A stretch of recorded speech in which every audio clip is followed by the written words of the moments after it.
What is going on? YouTube might be We weren't fucked live. up. Okay, now we're Okay, live. here. Oh yeah, we were live. Okay, you Hey showed guys, up what's on the going on? stream. What are you doing? Okay, hey guys. Okay, I think we're live on this one. Okay, now we're live. Okay, here. Oh yeah, okay, we are live. So this is the thing for the stream. Um, so we're live, guys. Hello, hello, hello. Hello, everybody. We already got somebody in the chat, looks like.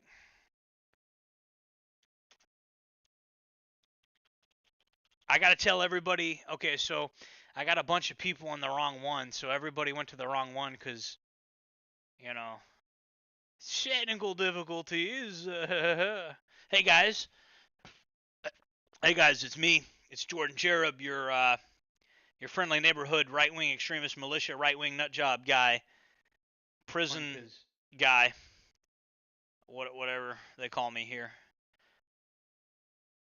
Dan, hello, Dan.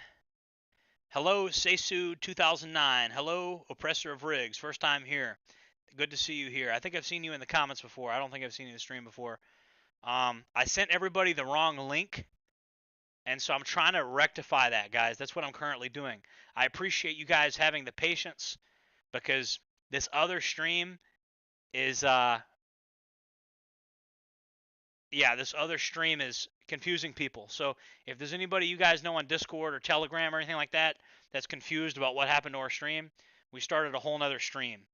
And I know that's confusing and I know it's annoying, but you guys are going to have to bear with me. Let everybody know. Seisu 2009, first, oh, you're from Europe. I'm waiting for Zoomin or whatever to come in here. I'm waiting for Super Spurg. I'm sure Super Spurg will come in here. I'm sure all the usuals will come in here. I'm trying to think who else will come in here. Waiting on everybody. So I got my girlfriend with me. She's with me if she wants to come say hi. She's a little bit camera shy. Um, she's right here. Yeah. She's very camera shy. Everybody tell her she's beautiful, please, so she comes on camera. She knows she's beautiful. Here, show him one more time. Guys, tell my girlfriend she's beautiful so she'll come on camera. She's very camera shy. Right?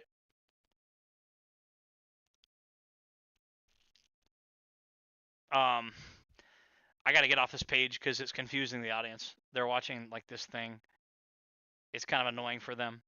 So I'm just going to show the footage of you and me shooting the pepper wall guns as kind of the background, and I'm going to probably put this on loop. And let's see. You're very nice. That's what Oppressor of Riga says.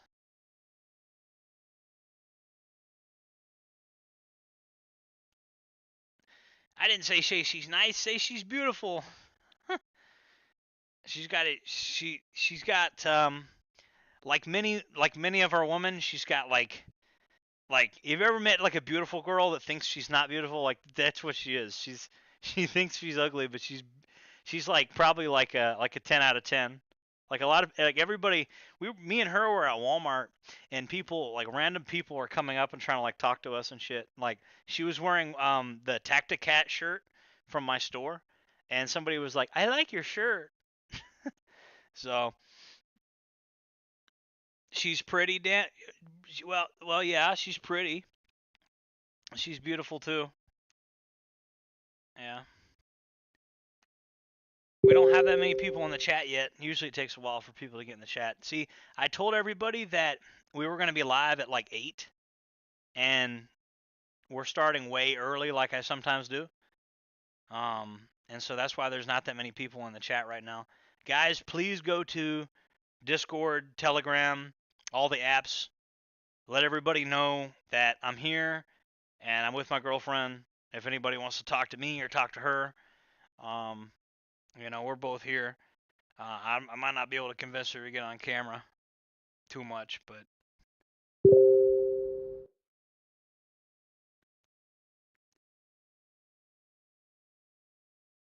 Anyway, see what's going on. Uh,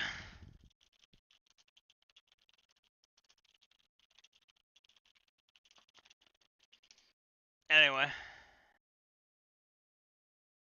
has anybody got any questions? Anybody been wanting to ask me anything? Now'd be a good time to ask. You know, has anybody seen Matt Canali?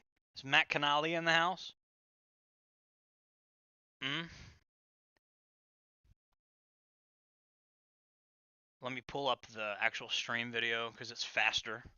The chat updates faster in the actual YouTube live than it does in the OBS studio.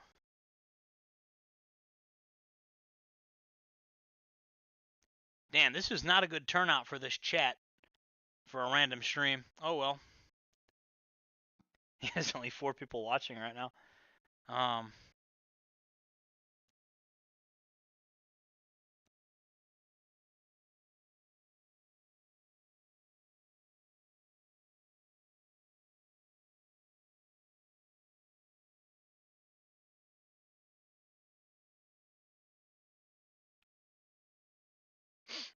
um, so my girlfriend just asked me what we normally talk about.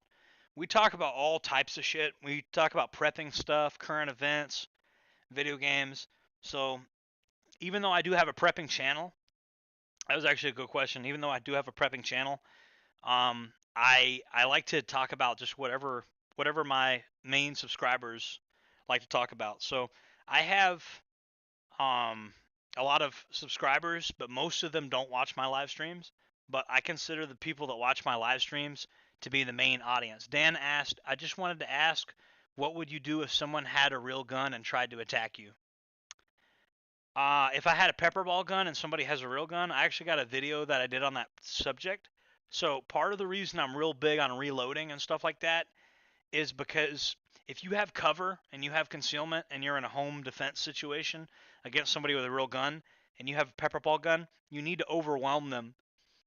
That's the only way you're going to win that fight. Now, can it be done? Yes, but you have to realize you're outnumbered, or you're outgunned rather, right?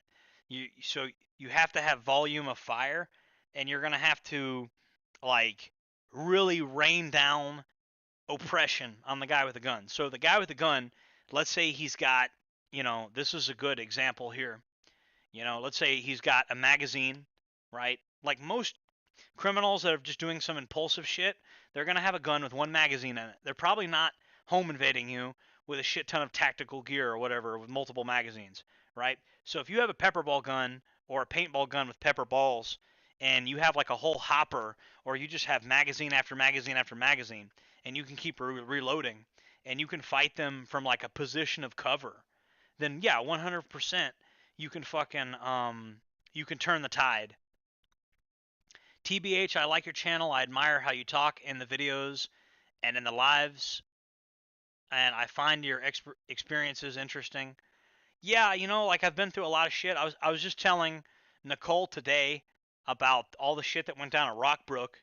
Um, like a lot of shit went down at Rockbrook, and you know, like I'm not gonna lie to you, um, it's it's been a real journey going from being a militia guy to a prison inmate to like what I am today. It's been like a real journey with all that stuff. But yeah, we're gonna be answering questions today. And I know how this works. I know we only have 5 people right now, but pretty soon we'll have 20 people in here, just like last week. We got 6 now, 6 people now.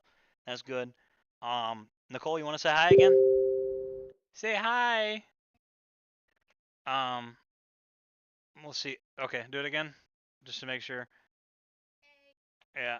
So she's with us. She's a little bit camera shy. Um, I need about everybody tell her she's beautiful, and she'll come back on camera. She needs everybody to tell her she's beautiful.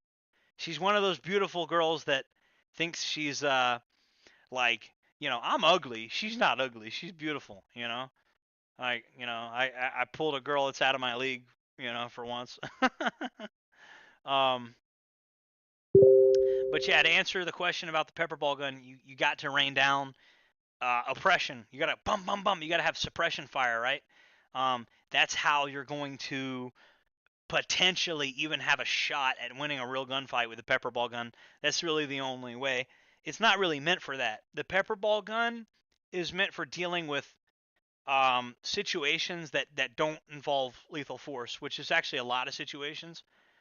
Even just like wild hogs or dogs or something, like you don't want to get in trouble with the game warden, you don't want to kill animals. Or let's say the neighbor's dog is vicious and the neighbor's dog comes in your yard and you want the dog to run away and you don't want to have to kill the neighbor's dog, right? I mean, that's just the thing.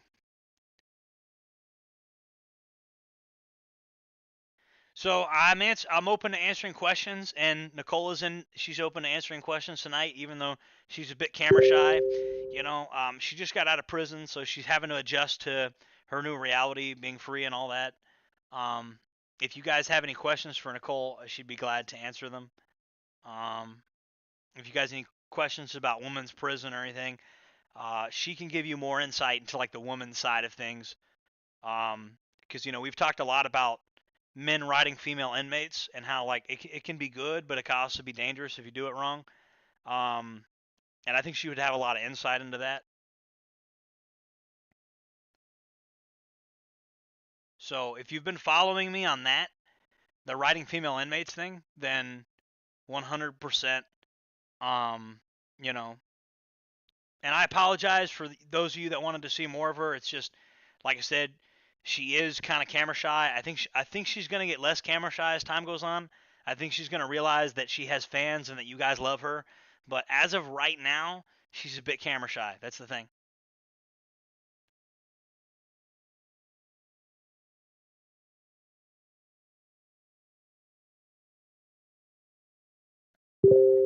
Yeah. Okay. So, um, another thing, Dan, the pepper ball gun. You have to, um, you have to realize like it's not your only tool in your toolkit. It's only one tool. But I do recommend if you're a felon, you should have lots of magazines for it. Like 100%. This take the Graith pill thing is still coming up on the screen. I hope people are not waiting in there for that one. I hope they're not, because that one's not live right now. But it's 11 seconds long and it shows you in it, Nicole. So I think they'll figure out that that was a glitch. You know what I mean? I think they'll figure out that we're live. Um, Mr. Blackman, let me see. Ask Nicole, why did you think that you were safe when it came to riding you? Okay, so he wants to know why you I know the answer to the question, but I wanna hear it in her words. I already know the answer. So why did you feel safe riding me and coming home to me specifically?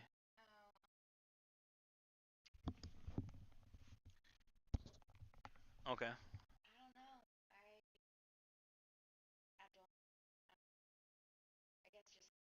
Well, because of Desiree. Okay, so guys, I've told you guys this before on the stream. Me and her and Desiree, we have like a thing. You know what I mean? Um, and so that's the thing, right? Like those of you that are like already into, I've already talked about you on stream before.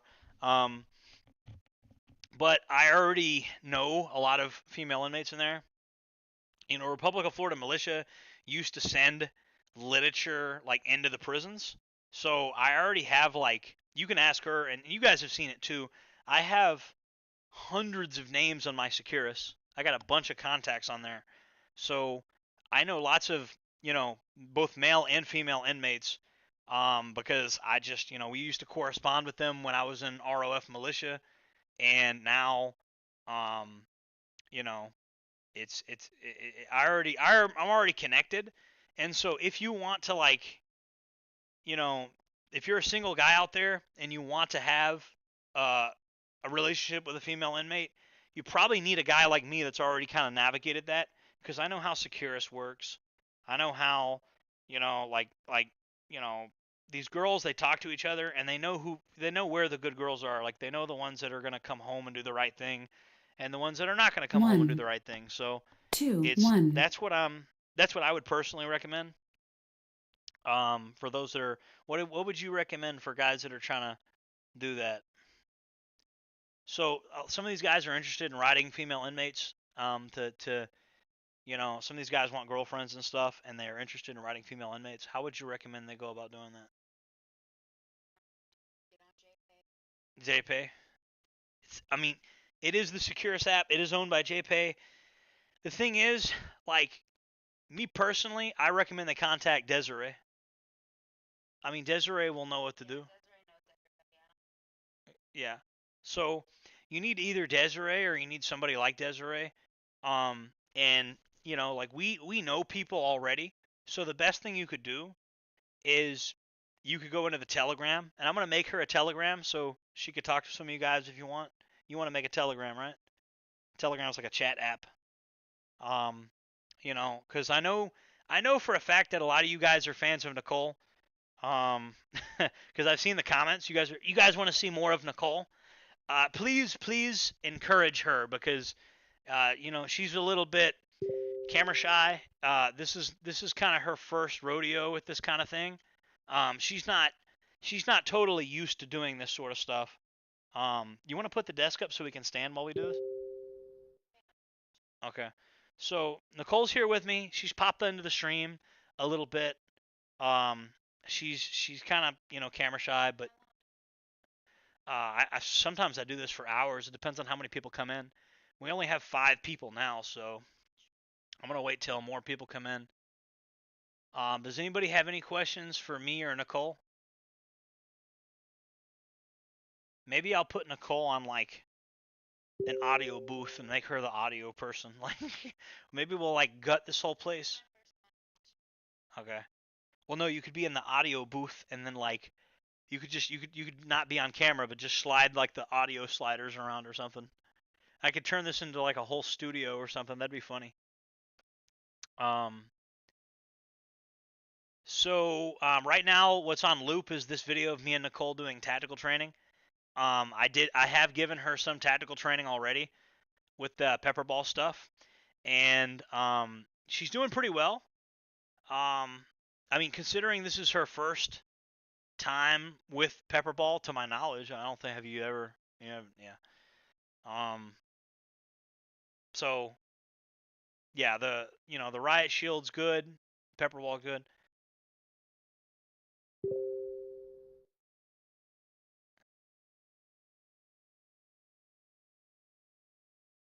I gotta be honest, Jared. It seems like you made it doing whatever you did with Nicole and Desiree, but I don't know how this is gonna look for me and other young bucks looking for a wife. You gotta listen. You gotta stop giving a shit like what other people think about you. So the name of this show, the name of this broadcast was gonna be the Gray Pill, and the reason I say that, guys, is because like how a lot of people are on the black pill, they're on the doomer pill, people want to be doomers and shit.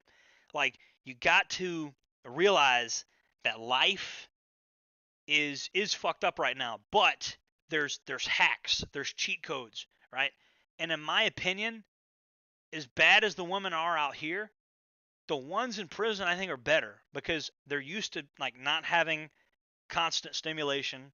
They're used to being socialized around a lot of people. They're used to going to programs and stuff. They're used to hardship. So when they get out, like I think they can adjust to society. It's not the easiest thing ever, but I think they can do it, right? And I think there's higher quality women in there. So if you go on Tinder right now, that dating market sucks. It's not a good place for men to meet women. It's just not. Mercurial Water Dog. Not sure whose video you're reviewing, but guy seems handsome and well informed. Girl looks nice too. That's Nicole on the video right there. That's my girlfriend. Oh, you already knew that. You're just being funny. Hold on one second. Where are you going?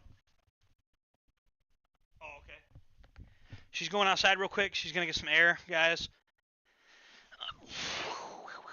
Uh, I'll let you guys know. If you got any questions for Nicole, let me know, and she'll answer them when she comes back in. But yeah, she's done great with the tactical training, and I anticipate that me and her are gonna do more videos together soon. That's what I'm hoping. Um, it has been kind of hard getting her adjusted to society, and I can speak for that too because it was hard for me to get adjusted to society. So it is what it is. Hold on one second.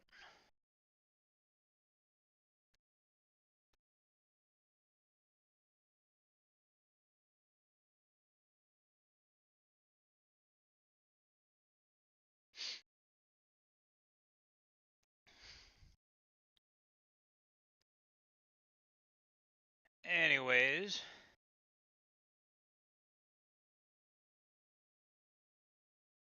she seems to have a lot of anxiety. Yeah, and that's something we're working on. Yeah, but you guys can encourage her, right? Yeah, you guys can encourage her. She'll come out of her shell. She just needs some encouragement. You know what I mean? I mean, that's the thing, right? It's very hard to get adjusted to society, and I'm hoping, I'm hoping she'll be like an advocate for others that are going through her situation. Because I remember, right, when I got out of prison, I remember I was going through the same exact shit. Like I was basically um I wouldn't say like lost, but the world seemed like a pretty big place. Like you go from like locking down every couple hours and going in the day room and shit like that. You go from having a relatively closed space that you never really leave to having this big open shit you got to go through.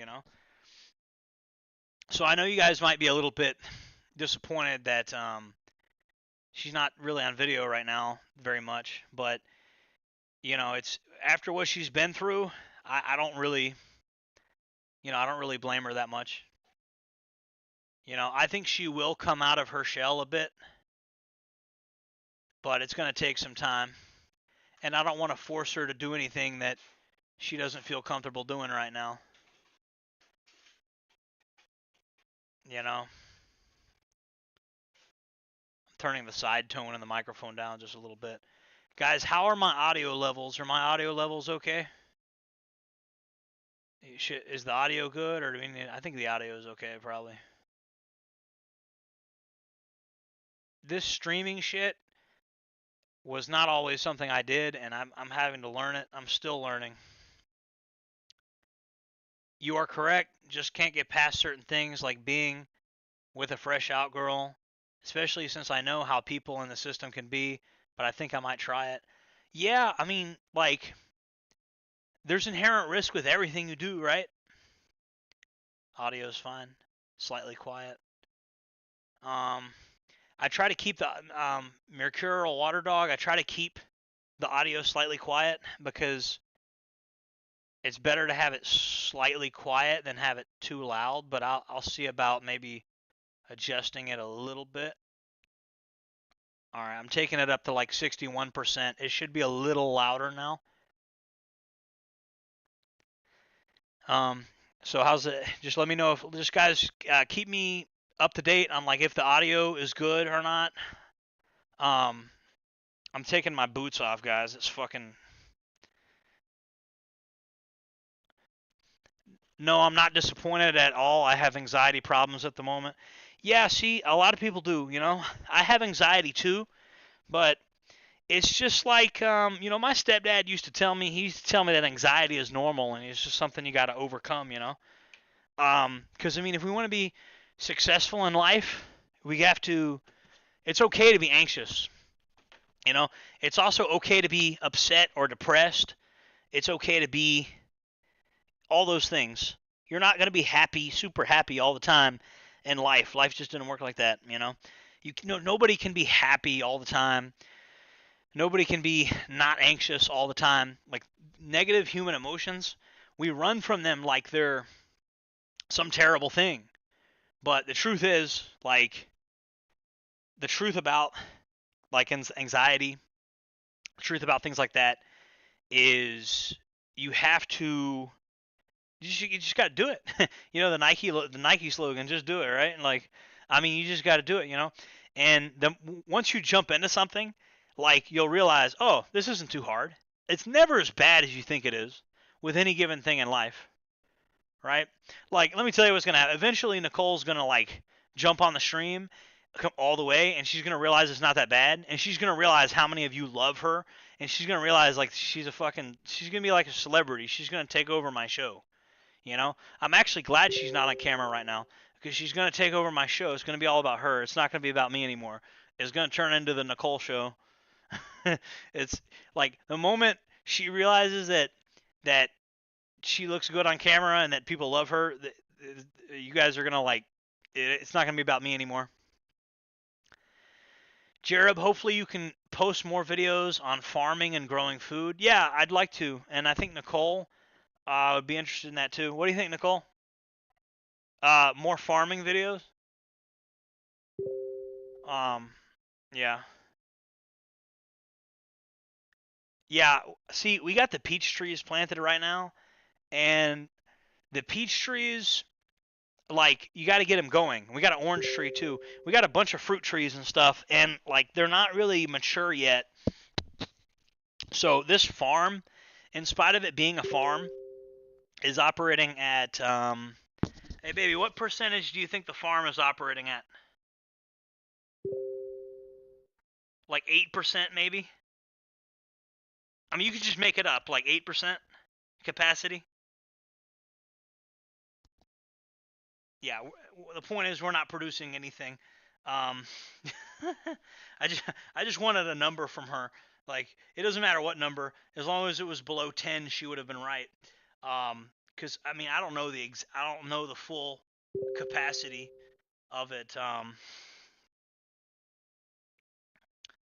Dan says you have to face it or it will consume you. Yeah, 100%.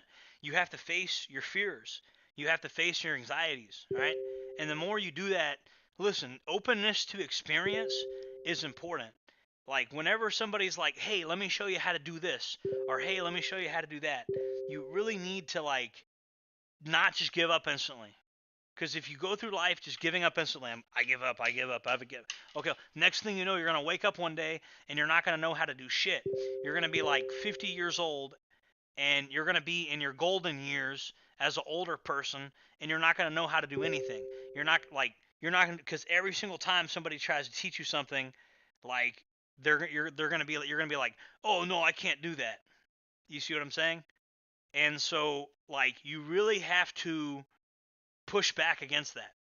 You want to learn as much as possible. You want to be a Renaissance man, and you want to uh, get outside of your comfort zone, because that's where we really, especially men, like as far as women doing it. I mean, women have, I mean, historically, women have had more of the option, like of being somebody's wife or something. So they could just kind of hang back, but men especially, you have to do this. You really don't have a choice. Like if you're a man, you really don't have a choice but to confront your fears, your anxieties, things like that. Um, and so the gray pill is like I was talking about. Take the gray pill earlier. That was going to be the name of the stream before the other stream fucked up. When I talk about taking the gray pill, like I don't think you should be white pilled and optimistic about everything, but I don't think you should be black pilled either. I think you need to be grounded in reality, and you have to understand human nature. You need to read books like The 48 Laws of Power, and you need to realize like people are operating based on incentives. Everybody around you is operating based on incentives. Everybody around you is operating based on Nicole's operating based on incentives. My mom's operating, even the people that are close to me are operating based off of incentives, right? Like that's really the gray pill. So it's not really that life is fucked up. I mean, it is fucked up to an extent, but when you go, if you like read How to Win Friends and Influence People by Dale Carnegie, you'll start to realize like everybody's self-interested, and the people that have the most money, the most power, the most success are the people that tap into the self-interest of others, right? So you're providing value to somebody, either like a product or service or something like that. So why do you guys? I have to ask you guys, why do you guys watch my channel? Because it provides some type of value. So if you want friends in your life, or you want a girlfriend in your life, or whatever, you have to ask yourself, like, what value are you? You have to ask the why. Why should I care? Why should I give a fuck? The why is important, right? So you're trying to get a girlfriend, or you're trying to like succeed in life, or you're trying to do whatever. You're trying to start a business. It doesn't matter what it is, guys. It's all the same shit. You have to ask the why. Why should this person give a fuck, right? So, you're a man and you want to have a girlfriend, you want to have somebody that you could have sex with and cuddle with and all that. Okay. And you have to ask yourself, why should she choose me? Right? What do I bring to the table? Why should she choose me? Because she could choose anybody. Why should she choose you? Or if you're starting a business, you have to ask yourself, what value am I providing my customers? Right? For me, with my YouTube channel and with my stuff that I sell in my store, what value do I provide the people that go to my store? Right? Well, I offer very unique camouflage patterns. I offer Hawaiian shirts that are camouflage colors, so you got gray man and tactical at the same time. Like, these are the things I provide. This is the value that I provide, right? And so I want you guys to keep that in mind. And I know this sounds typical, like a typical speech about starting a business or something, but you'll be better in life when you start thinking about other people's needs. But don't think about it just for the sake of being a simp or something, like, I'm going to think about everybody else's needs all day and never care about my own.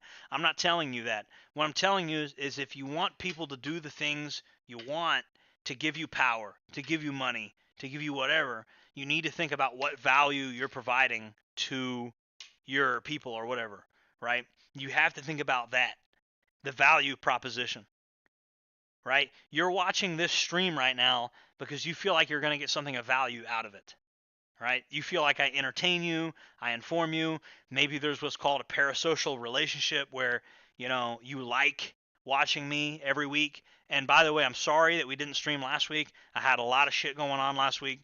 Nicole was getting out. I had to make sure everything was ready for her. That's why we didn't do the stream last week. But, and you notice we're doing it early today to make up for that. That's why I'm streaming early, to make up for the fact that we didn't stream last week. And we'll stream as long as we need to, because I know more people are coming in later and that this is going to get to be a pretty big stream. Anybody got any questions for me or Nicole?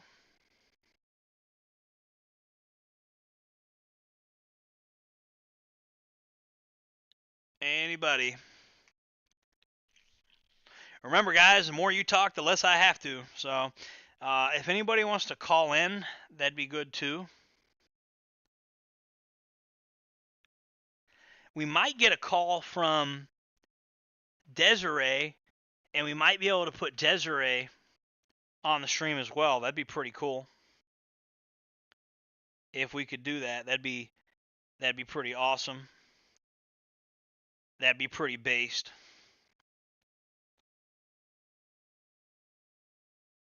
Based.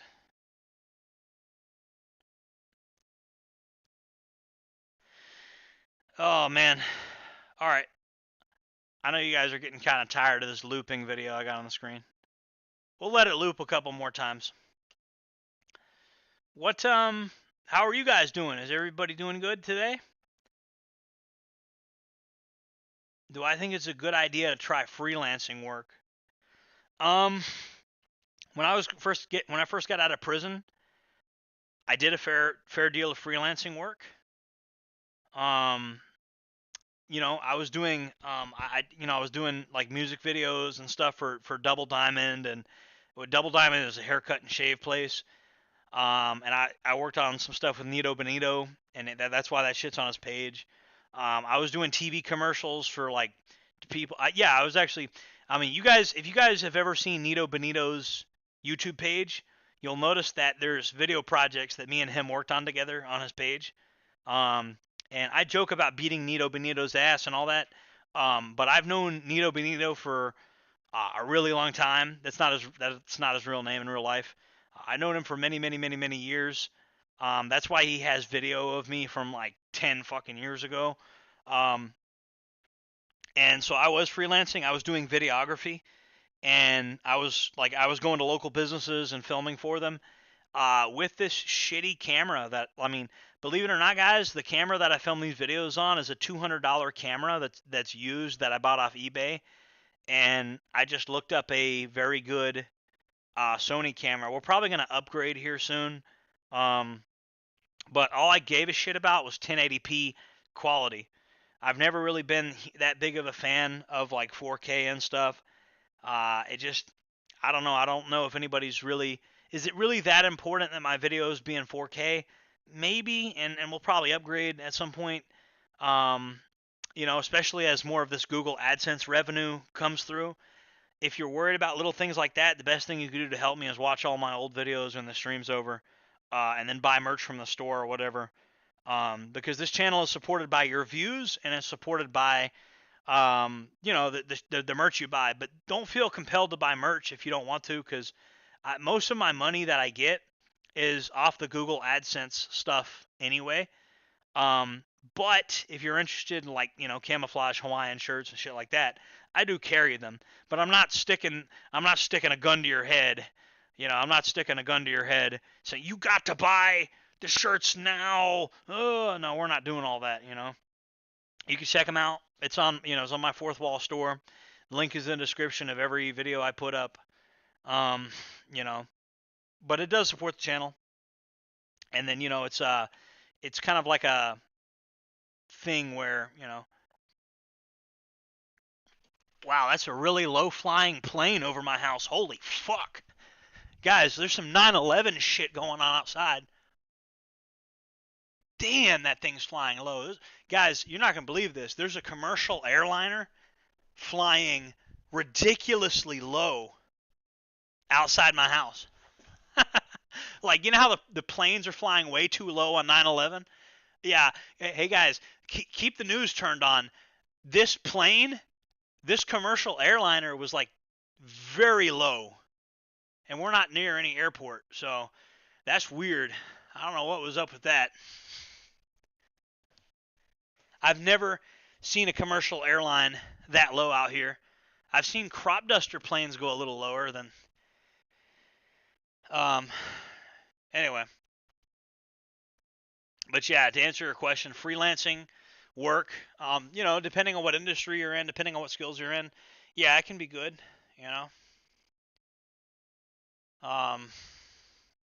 Guys, if you haven't already, make sure to add me on Telegram or whatever.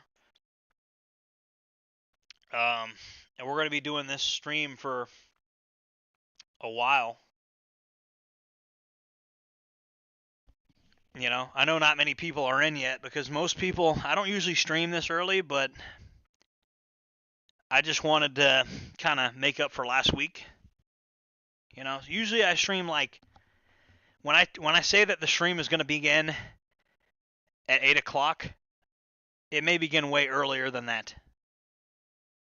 That's just a general estimate. Now you can rest assured that when you sign in at 8 o'clock, I'll still be streaming, but it's just a rough outline. That's all.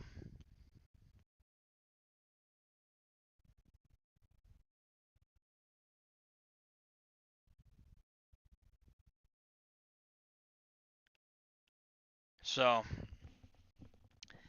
anyways, those are just tuning in. If you got any questions, we're doing questions and answers tonight. We do have Nicole in the studio. At least I think we do. I don't know. Did you check out on me, Nicole? Huh?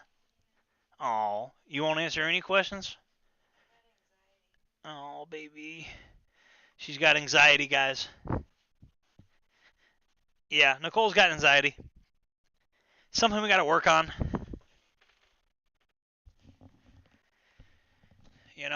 I'm not going to force her to get on camera, but, sometimes she's just not in the mood, But if you want her to get on camera, everybody just flood the chat with telling her she's beautiful, and she'll come on camera. She needs to hear that. Like, we just need everybody in the chat to be like, you're beautiful at the same time. Like, she needs that affirmation. She's one of those really super beautiful girls that thinks she's ugly. And she's not doing it for the attention either. I know a lot of people are going to be like, oh yeah, she just wants the attention. No, absolutely not. Like, you could tell, like, if she just wanted attention, she'd be on the video right now. That's not what it is. You know?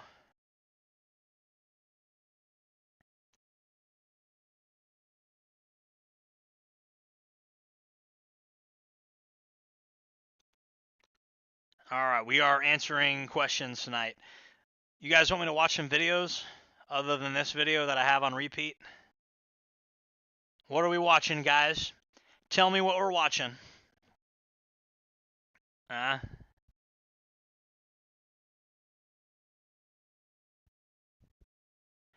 Let's look at this active shooter situation they got.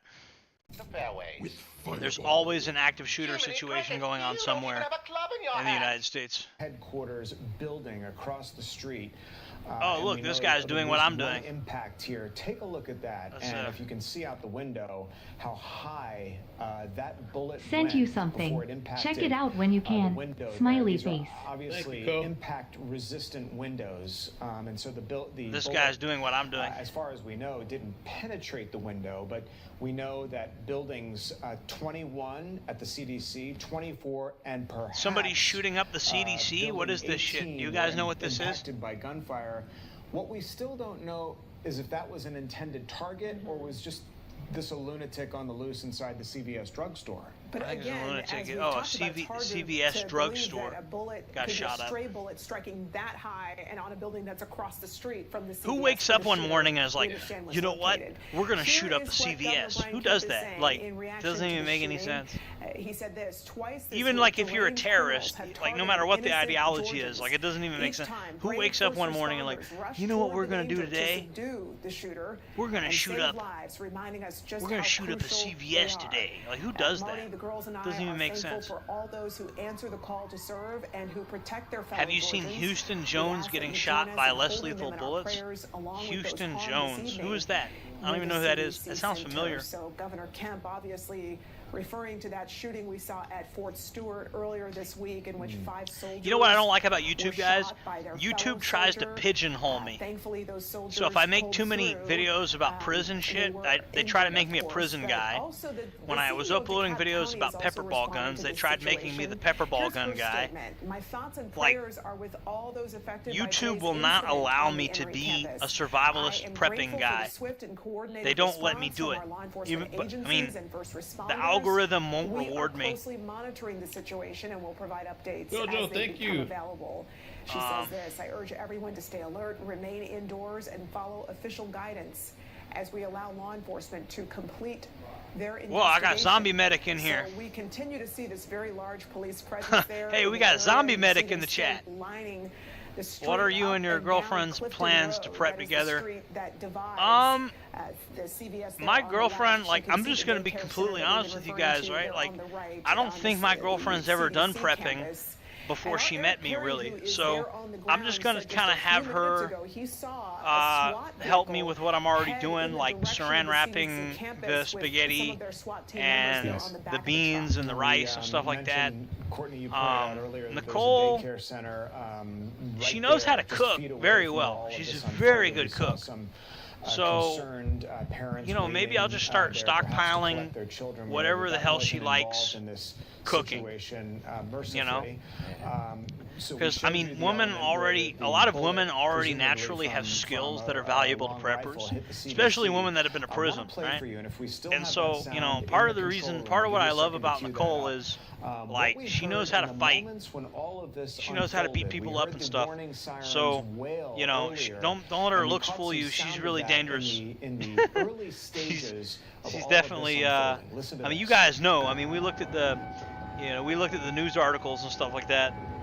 I don't know if Nicole wants to talk about that or not. Sirens. Man, I don't know what to say. What's going on? Thank you, Cynthia. Thank you for the 10. Happy Friday. Happy Friday, Mel. Yeah.